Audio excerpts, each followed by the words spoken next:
राजस्थान के एक छोटे से गांव में एक मंदिर है। बाहर से देखने पर बिल्कुल आम, लेकिन पिछले 60 सालों से यहां एक नियम तोड़ा नहीं गया। सूरज ढलने के बाद पुजारी अंदर कदम नहीं रखता, कोई नहीं रखता। गांव का नाम है काली फाटी। यहां का ये मंदिर सदियों पुराना बताया जाता है। पत्थर पुराने हो चुके हैं, घंटियां टूटी हुई हैं और सामने खड़ा है एक विशाल पीपल का पेड़। गांव के बुजुर्ग कहते हैं ये नियम किसी परंपरा से नहीं बल्कि एक हादसे से शुरू हुआ। साल था 1963। तत्कालीन पुजारी रामेश्वर दास मंदिर के अंदर अकेले पूजा कर रहे थे। अगली सुबह उनकी लाश गर्भगृह में मिली। आंखें खुली हुई, चेहरे पर एक ऐसा भाव जैसे उन्होंने अपनी आखिरी सांस में कुछ देखा हो, कुछ ऐसा जिसे शब्दों में बयान नहीं किया जा सकता। अब से एक हिदायत दी गई, शाम की आरती के बाद कपाट बंद कर दो और चाबी अपने साथ ले जाओ। फिर आया साल 2019। गांव में एक नए पुजारी आए, देवेंद्र शर्मा। उन्होंने इस नियम को अंधविश्वास कहा।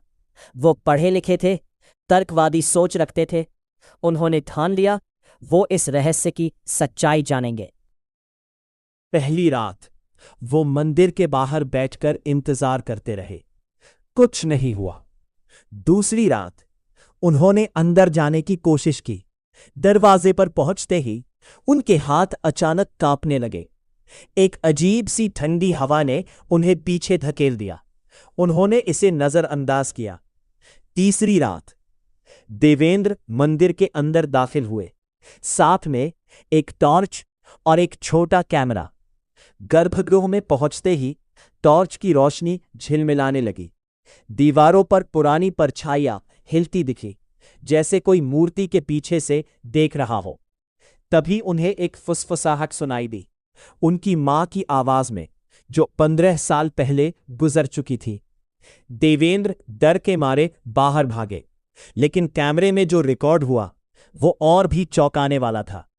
फुटेज में मूर्ति के पीछे एक धुंधली आकृति दिखती है, इंसान जैसी, पर उसका चेहरा नहीं। गांव वालों ने जब यह वीडियो देखा, एक बुजुर्ग महिला ने उसे पहचाना। यह वही आकृति है जो 1963 में रामेश्वर दास ने अपनी डायरी में बनाई थी, मरने से 1 हफ्ते पहले। डायरी में लिखा था, मंदिर के नीचे कुछ दबा है, कुछ जो पूजा नहीं चाहता, बदला चाहता है। गांव वालों ने खुदाई की इजाजत दी। गर्भगृह के नीचे पत्थरों के बीच एक पुरानी संदूक मिली। उसमें एक और मूर्ति थी, खंडित, काली, उल्टी दिशा में रखी हुई। पुरोहितों ने बताया यह असली देवता की नहीं, यह एक तांत्रिक क्रिया के लिए बनाई गई थी, दशकों पहले, इस मंदिर को श्राप देने के लिए। जिस दिन वो मूर्ति बाहर निकाली गई, गांव में तूफान आया, बिजली गुल हो गई और उस रात पहली बार 60 सालों में मंदिर की घंटियां अपने आप बजी, बिना किसी हाथ के। आज मंदिर शुद्ध है। देवेंद्र अब भी वहां पुजारी है, पर रात को कपाट अब भी बंद रहते हैं। इस बार डर से नहीं, सावधानी से। गांव वाले कहते हैं मूर्ति तो निकल गई, पर उसकी परछाई आज भी पीपल के पेड़ के नीचे कभी कभी दिखती है।